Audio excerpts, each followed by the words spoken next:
My daughter says, "Oh, Mom, either your characters are dying or they're getting divorced." And I thought, yeah, I guess so.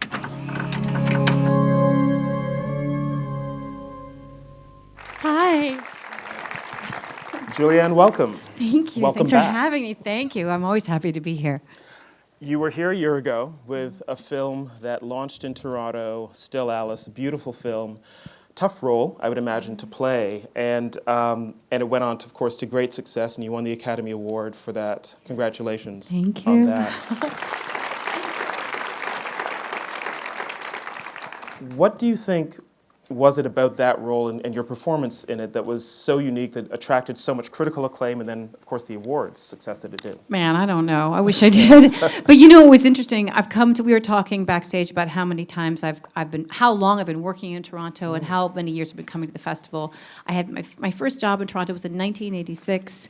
The first time I came to the festival was in 1993 with Vanya on 42nd Street. And it was so interesting last year with Still Alice because, you know, we had this little movie, we didn't have distribution, we just completed it the previous March. You know, we shot it in that month entirely.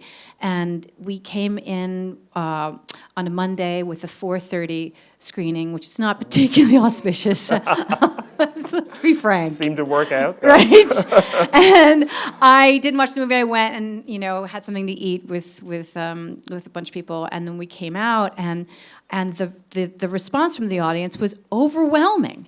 I'd never had anything happen like that. I mean, everybody was crying, people were standing up. It was just, and I was like, what the heck? You know, so Had you seen the film yourself at that point? I had seen it, but, you know, mostly I just see things and take notes about what I don't like. And I hadn't seen the file. It wasn't locked. So I just saw it to kind of give notes. And my husband loved it, but he's my husband, so I figure he's gonna love everything, and or pretend to. So that was really the first reaction I had from an audience, and it was very amazing. I'll never forget that moment, honestly. Actors are sometimes in the difficult position of having to be chosen by directors. You go up for audition a lot, but you also get to choose directors, and you've chosen a remarkable group of people to work with over the years. Todd Haynes, a number of times, the Coen brothers, Paul Thomas Anderson, two Canadians, David Cronenberg and Adam Egoyan. That's right. You also chose Bart Fornlick, your husband. Right. You worked with him a couple times as well. How do you go about deciding what directors you want to work with? What are you looking for?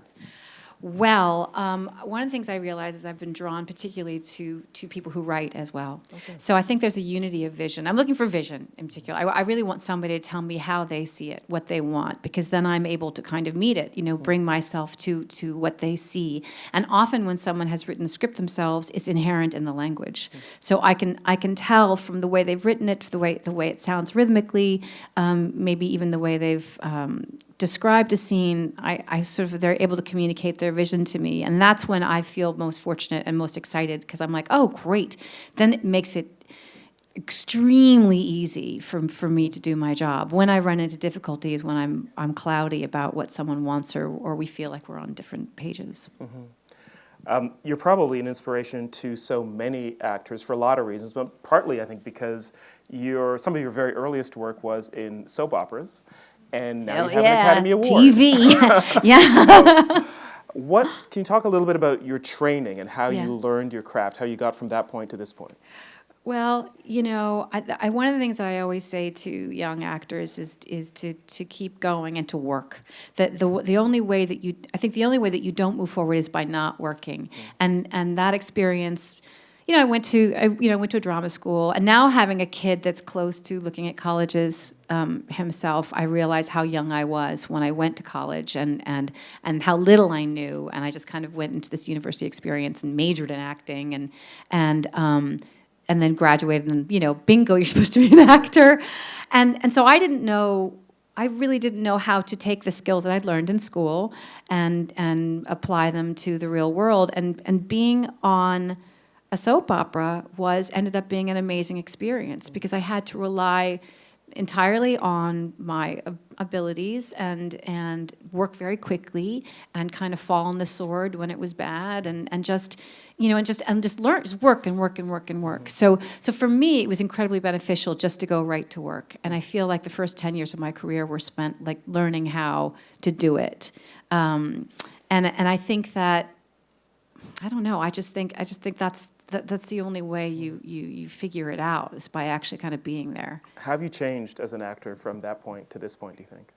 I hope I'm more relaxed. Yeah, you weren't earlier? I mean, that's the key too. You know, I always say in drama school, they're always telling you that the key to an emotional experience is to be relaxed. And you're like, no, but when I'm really tense, that's when I cry. And of course, what you realize as you get older is that everything is, all performance, any kind of any kind of being, any kind of presence is better when you're relaxed, when you're open to it, when you're available to it, when you allow something to happen to you. So that started to happen to me after I began working with Andre Gregory, because we were doing this workshop of Uncle Vanya, and we worked on it for so long, and became so familiar with the text, and we never knew if an audience was going to be there or not, and we were never result oriented, that I started going like, well, okay, then I'm just going to be present and see what happens. And that was revolutionary for me, and that was when I finally began to be old enough and have enough time to go like, well, let's see what happens if it is like life, like it's supposed to be, like if to allow it to happen to you. You're known also for characters who sometimes make very bold choices, and just in terms of the behavior of the characters. So, you know, whether it's an accent like in The Big Lebowski, which is hilarious, or It's an affectation. yes, yes, definitely. She comes from nowhere. Really, exactly. right? It's not even an accent. She just made it up. Yeah. Or, I mean, you know, with Todd Haynes, you've done a couple of very distinct roles in Safe and in Far From Heaven, which depend on also some very bold choices in terms of the behavior of those characters. Right. But you've said that character is not behavior, and I'm interested in the distinction between those two things as you're putting a performance together. Did I say that characters? I'm trying to think. Yeah. I'm trying to think how. Yes, character is not behavior. Behavior is it's difficult because you have to see what people are signifying by how they're behaving, and what is and who somebody is underneath that, and what if you say something, at first glance you're going to assume that somebody means what they're saying, right? And then at second glance, you have to look at what their mannerisms are or what their attitude is, and you think, well, are their actions belying their language? Right. Is the way that they're dressing in constant with what they are communicating? So there are all these things within behavior that don't necessarily connote character. I mean, there are just so many elements to it, I think, to acting and to film and to performance that I find fascinating. That's so even when you're talking to me about directors and how do I get the information from them, sometimes I need the information in the frame. So I have the language, but I'll also have the frame. So how are we framing this? How do we know who those people are by the way that they're being framed by the camera? Whose point of view is it? I'm always very, very interested when I watch a film in point of view, because sometimes I think like I watch it, I'm like, I don't know what this is, because I don't know the point of view. It doesn't have a point of view, or you can't find it. When you're preparing a role, and how much of it is research that happens before you get on set, and how much do you find as you're on set looking at what the framing is, or just responding to the other actors in a scene? That's an interesting question. I actually think that the majority of my performance happens on the day. Okay. But I do think that if there's stuff that I need to know, if my character rides horses, I'm going to spend a lot of time learning how to ride, and then I'll quickly forget it the minute the shoot is over. But I will, I'll be like, wow, okay, so she rides horses, so let me figure this out, and I'll spend as much time as I can doing that thing, so that when I get there and I'm a horse riding person, I'm able to be present and do that thing there. But if there's a special skill, if she has an accent, if she speaks another language, if she has a medical condition, like in Still Alice, I will spend a tremendous amount of time figuring it out, doing the research. But if it's not like, if it's just behavioral, then I'll probably just work on the script and think about it and stuff. But I want to know the language. I want to know the words inside and out. I want to know whatever the extraneous things are, so that when I'm on set, I can once again be available to the experience of that person, you know. In the dramas that you've done, and I kind of distinguish between the dramas and the comedies in some ways, and in the dramas I find that we have watched you disintegrate on screen many times. In Safe and Far From Heaven, in The Hours, in Maps to the Stars, Still Alice most recently. And your characters confront their own disintegration. They're very aware of it. They face it in a way, which I think is a bold thing to do. But I wonder if that's something that's occurred to you, or that's something you're interested in as you're choosing characters, because I feel like we've seen you do that a lot. I don't think about.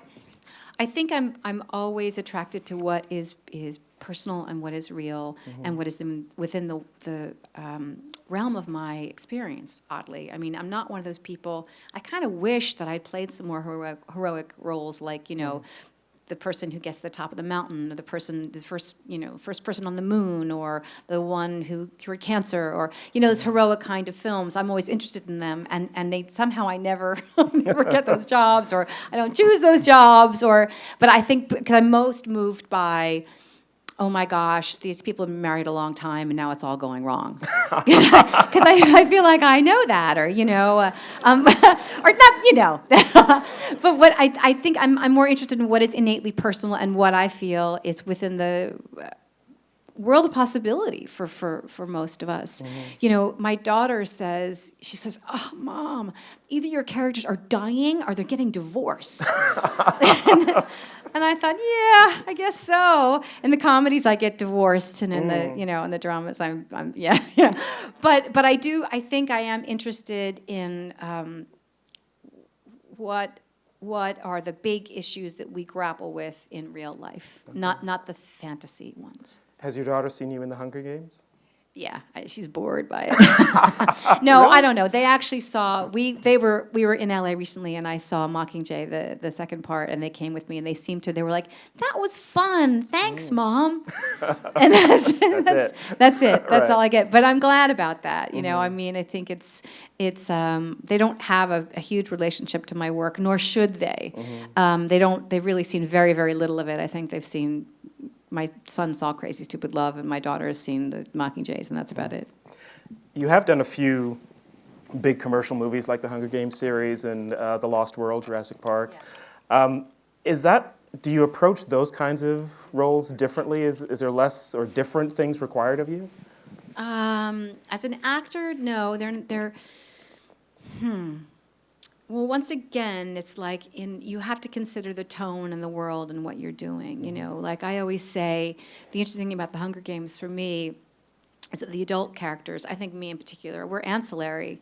We are, and to talk about point of view, you really only see President Coin from the point of view of Katniss, and especially in the novels, you don't know who she is because she's just represented this one way. So I have to kind of fill her in cinematically and figure out who she is when she's not within Katniss's purvey, but also know that character is not, this is not her story. Yeah. So sometimes in a large commercial movie like that, the scale is so enormous. You kind of have to know where you are within something tonally. But that doesn't mean that I don't do my work as an actor and try to figure out who that person is. I want to ask you about comedies versus the dramas as well, because you have also done some really distinctive, iconic work in comedies. Big Lebowski, I think, is a movie many of us have seen multiple times.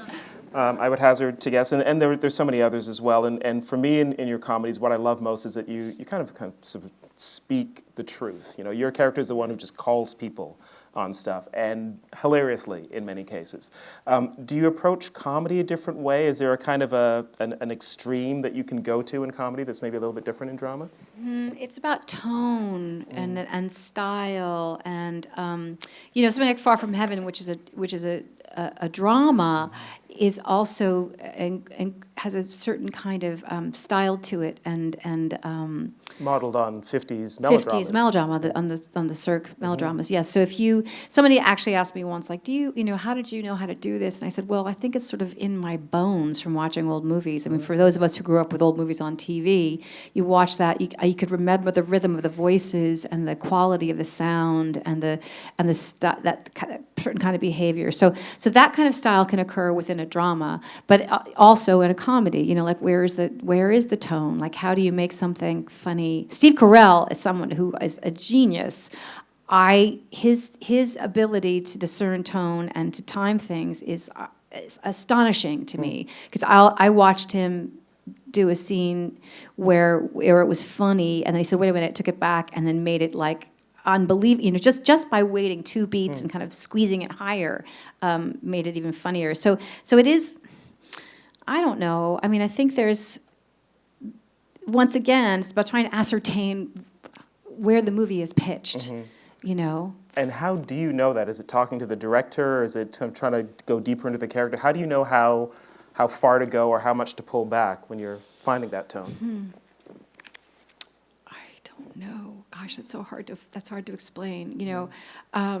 I remember I had this line in Crazy Stupid Love that I loved, where she talks about, and I said to Dan Fogelman, to the screenwriter, I thought it was such a beautiful line, because she's leaving her husband, and she talks about how she was lying about being late at work. Instead, she went to see the Twilight movies, and I start to cry, and I say, but it was so bad. and what was beautiful about it is that you feel for this woman. She went to see Twilight because she has no romance in her life. And so mistakenly, she went to a teenage romance movie, which was not for her, but she's still sad. So it's like, that's what's sort of funny. It's like that you say everything, but if I don't cry on that line, it's not funny. It's just mean, So it's like, where do you find, so in comedy, there's always a tremendous amount of emotional investment. And The Kids Are All Right, like Jules is never able to finish a sentence. She doesn't have any clarity in her life. She doesn't have any, she's just lost and fuzzy and whatever. And I did find myself actually going up in a scene that I realized I was so, I thought, oh my God, I'm manifesting this. Where I just sort of trailed off. And Annette and Mark just looked at me and just kept on going, But so you do, once, even in comedy, you have to find where the emotional thing is. But then there's tone and timing on top of it. We have a scene from your new film, Maggie's Plan, directed by Rebecca Miller, comedy. Yeah. This will be premiering tomorrow at the festival, The Princess of Wales. This is a dinner table scene where you will play a scholar, an academic, and you're there with tenure at Columbia. Yes, that's right. And you're there with your family at the dinner table. Okay. Let's watch that scene. Not a lot of laughs there. No. It gets a lot funnier, but that was just kind of a scene. It gets a lot funnier. It really does. Don't worry. I've seen the movie. Trust me. But there's what I wanted to talk about coming out of that was just the kind of the business that's a part of the scene. So, for instance, the way that your hair is so tightly pulled back, and what you're wearing, and your accent, and all of those things. How much are those things a part of the character? Oh gosh, a lot. Rebecca Miller's a friend of mine, and we started working on this a long time ago. And we both had this interest in this character being European. Her mom was European. My mother was from the UK. We liked the fact that she was a working mother. We liked the costume element with she ended up being Danish, so this kind of like Nordic thing kind of came into it, and. I don't know. I mean, it sort of evolved. She had written one thing, and then we kind of talked more about it, and it evolved as it came along. But what was interesting to us about this character is that people refer to her early on in the film as being a monster, being absolutely monstrous, and so you all believe that she's monstrous, and then you sort of get to know her in a different. Once again, there's POV. Right. So one perspective of the character is like, here's this monster, and then by the end of it, you're like. She's might be something else. She's not monstrous. She's just Danish. She's just Danish. Yeah. That's all. Really. Yeah, and she has tenure at Columbia. So, but yeah, I don't know. So, it all kind of comes together, like piece by piece. We found the hair thing and the fitting. The accent thing was, we ended up, German was probably seemed too severe. Swedish was too sing-song, so we ended up with Danish, like that kind of stuff. Some actors are known for building their performances from the outside in, from those outside elements, the hair, the makeup, the costume, that kind of thing. How much do you depend on that, and how much comes from somewhere else, from inside maybe? Gosh, it all comes from everywhere. I don't know that there's any way to... First of all, it comes from the language. I can't do anything if the language is not there, which is why I hate a pitch. I hate a pitch. Really? People are like, "Can I pitch you this?" I'm like, "It does not matter. I'm not going to know what to do with it." I mean, I can't do anything with a lady with 3 children gets on a spaceship and comes back 9 years later, and I'm like, mm-hmm. And I'm like, I don't know, I don't know who that is. I don't know what to do. I only know what to do when I read a story. So first and foremost, the character, and also a character does not exist without a narrative for me. Even if you say this lady is like, this, and this, I'm like, I still am like, I can't start anywhere if I don't know where they are, what the context is, what the narrative is. I love narrative. I love story. I always say that my favorite part of acting in a movie is like it's like you can walk into a book. It's like getting in the book and like sitting in the middle of it and being like, I just love it. Right. Can you tell us a little bit about the story of Freeheld, and what was it about that narrative that attracted you? Wow, well, the first time I read this, I've told the story a couple of times, and maybe it's boring, but I was on a plane with my family, and I was sitting next to my daughter, and you have scripts that you have to read, and somebody had sent me this one, and it was an offer, and it started off, and it was all about this police officer and this arrest on a boardwalk, and I was like, ugh. And my daughter said, "What's the matter?" And I was like, "It's a police procedural. I hate those." And I shut it, or my computer. I mean, I kind of was like, eh. And then I sort of forgot about it. And then 2 days went by, and I was like, no, I have to read this. This is an offer. I need to read it. And I started to read it, and it was a deliberate mislead. It's a love story and a civil rights story about the woman who changed the Domestic Partnership Act in New Jersey. And I was blown away and in tears at the end of it. And oddly, out of nowhere, my daughter, who doesn't usually mention this stuff, she goes, "Hey, Mommy, what happened with that script, that police procedural?" I said, "You know what? I'm going to do it." And it's not a police procedural. It's amazing. And I mean, one of the things I loved about it was the deliberate misdirect of it, is that you think that you're watching one thing, because you're watching one part of somebody's life, and then you see the other part of her life develop in this most beautiful way. And I feel so lucky to have worked with Ellen Page and Michael Shannon on this, and to be able to play Laurel Hester. It's based on the documentary of the same name, which won the Academy Award in 2008. It's riveting, and I hope that we've done justice to the story, because it's really it's personal, it's political, it's emotional, it's hopefully real.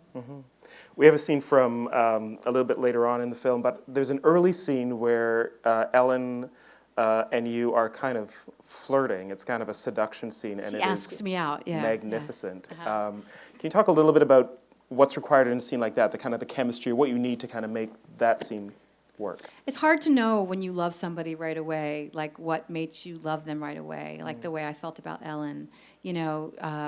When we first met, she came over to my house to talk, and we'd never met before, and she sat in my living room, and we just sort of chatted a little bit, and I really liked her. I think she really liked me, and we had a very easy time working together. She's incredibly open, so receptive, so sensitive, frank and forthright and available, and we were partners right away. And I think that in doing our research with Stacey, the real Stacey Andre, she kind of mentioned that.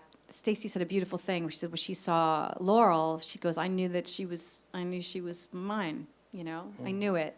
And so you're trying to kind of capture that feeling I think that a lot of us have had in life with our partners, people we've been with, and you want to capture that on screen. And to do that, you want to have an availability to the other actor. And I think that Ellen and I had that naturally, and a desire to have that with each other too. But you know, so much of acting is based on what we've experienced in life. You know, the more experienced you become as a human being, the more you're able to portray that as an actor. We've all been there. Everybody's been there where you're like, hey, I like that person. They're going to ask me out. Am I going to ask them out? You know, I mean, so we're also playing on that stuff too. Nice. The scene we have is from later on, where your character has learned that she has an illness and she is going to die. And she's facing the panel of people who will decide whether her partner, Ellen's character, will get benefits. Let's look at that scene from Freeheld.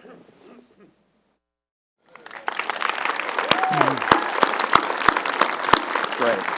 Let me explain something about their situation, about Laurel and Stacy's situation. This is really fascinating to me. So they had been together for several years, and they bought a house together in Ocean County, New Jersey, and they registered. Corzine had recently passed a law legalizing domestic partnership. So the minute that happened, they were like the first, or one of the first in their counties to register. They went in, registered for it, and the next day, literally the next day, Laurel was diagnosed with lung cancer, stage 3. But Corzine, oddly, had left a loophole in the law which left benefit allocation up to the county officials. So Ocean County is one of the most conservative counties in New Jersey. So once they realized that was happening, Laurel wrote a letter and said, I want to make sure that my partner receives these benefits, and they turned her down. So they just said no. So here was this woman with less than a year left to live, and they were not able to give her house to her partner, her domestic partner, her legal domestic partner. So it was really, that was when the Dane Wells, who was her police partner, became involved, and they started this campaign to assign the benefits to Stacy. And in the last year of her life, she allowed a documentarian, Cynthia Wade, to come and live with them and documented the entire that year. And so eventually she was awarded the benefits, and then she passed away.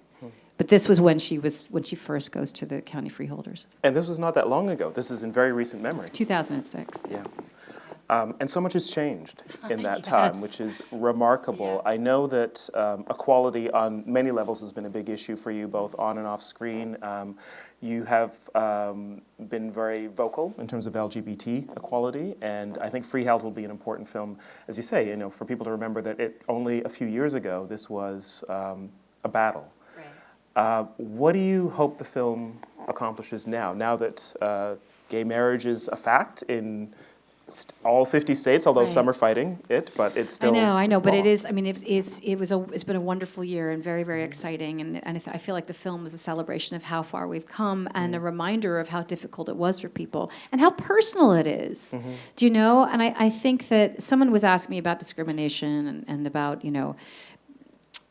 why that happens, and I always say when something is proximate. When something is near you, you're no longer able to deny that it's other. It's very easy to say, I don't like that, that's weird, or that's wrong, when you've never been presented with it, when it's not right next door to you. I think hopefully one of the things that this film does is just present a very normal, very loving, very intimate portrait of a marriage, of a partnership, and to allow people to kind of say, like, yeah, look, this is what this is. This is what we all deal with. This is the human rights issue. I mean, I think when you talk about my involvement in equality issues, it really is always just about human rights, any kind at all. Given that, I think we probably have to talk about women as well. What's been going on? Oh, not them. Sorry.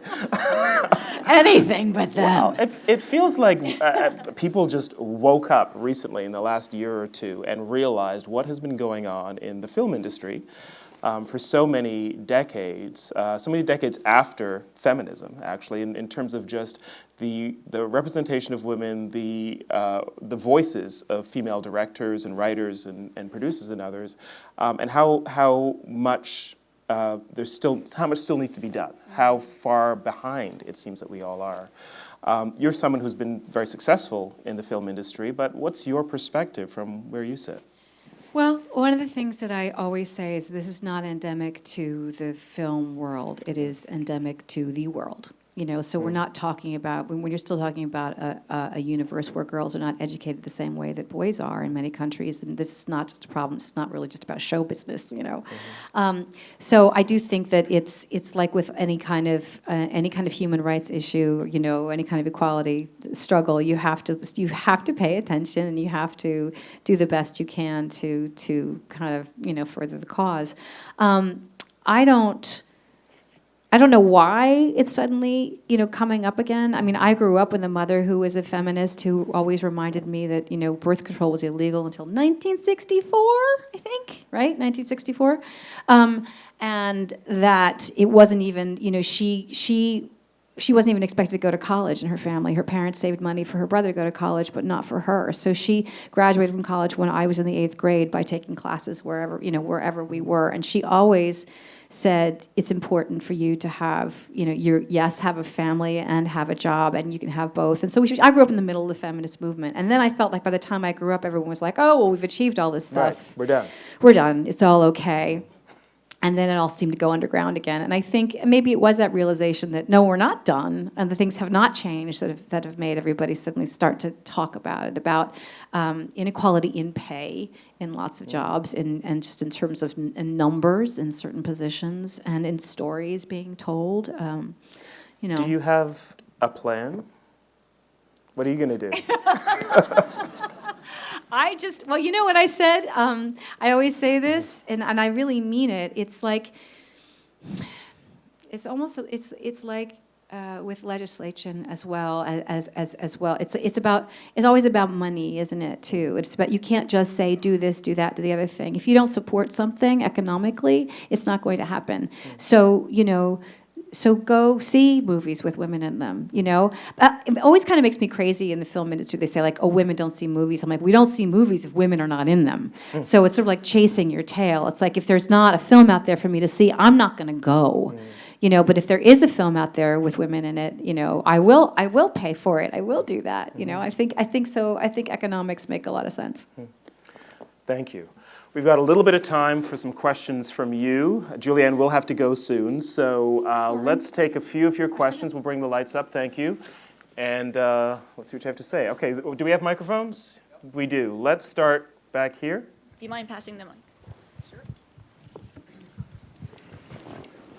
Hi, Julianne. Hi. My name's Aaliyah. My question, in Still Alice, there's a scene between you and Kristen Stewart in which you're talking to her about having a plan B. Mm-hmm. And funnily enough, it's a conversation that frequently comes up between me and my mother. Uh-huh. And my views are similar to Kristen Stewart's in the sense that I love acting, and I just feel that having a plan B means that you don't think your plan A is really going to work out. Right. But having said that, I think it would be interesting to hear what your opinion is on the matter, and if you had that conversation with your mom, or if you had a plan B. Well, interesting you should ask this, because in the book, in Still Alice, she says to her, I want you to go to college for acting, and in the book, she does. She ends up going to study acting at Brandeis or something like that. Well, she takes care of her mother because the book takes place in Boston. And in my life as well, when I came home at 17 and said, I want to be an actress, my parents were like, what? And when I was looking at schools, I had some conservatories on the list, and I very much wanted to audition for Juilliard, and my parents said, you're not allowed to, because the one thing that we request of you is that you have a college education, you have a degree. So I do have a BFA. It's not like I have, it is a fine arts degree. But what they wanted for me, they said, we just ask that. They said, you can go and study acting, but if you have a degree, then if you need to go back, if you need to go to school, if you need to go to graduate school, figure something out, you'll at least have that. And that, I think, is important. I mean, maybe that makes me sound old-fashioned, but I do think that and I even argued with our directors in Still Alice. I'm like, she should go to acting school and get a degree. They were much more like you. They were like, no, she's an artist. And I was like, okay. But I do believe that there are certain things, if it's possible for someone, yeah, I know, I'm very that way. If it's possible for somebody to have, it is something that is a benefit later on. So I do believe that. But I also believe that the time to do it is when you want to do it, you have to do it, and you'll never know if you're going to be an actor if you don't try. And that's what I said to my parents too. I said, I want to do it now. I said, now, when I'm right out of college, not when I'm 35 and I'm changing careers or whatever. So I do believe in encouraging people to do what they want to do after they get a degree. Get that degree. It can be a BFA. Thank you. Where's next? We'll go right here, this gentleman. Can we bring the microphone?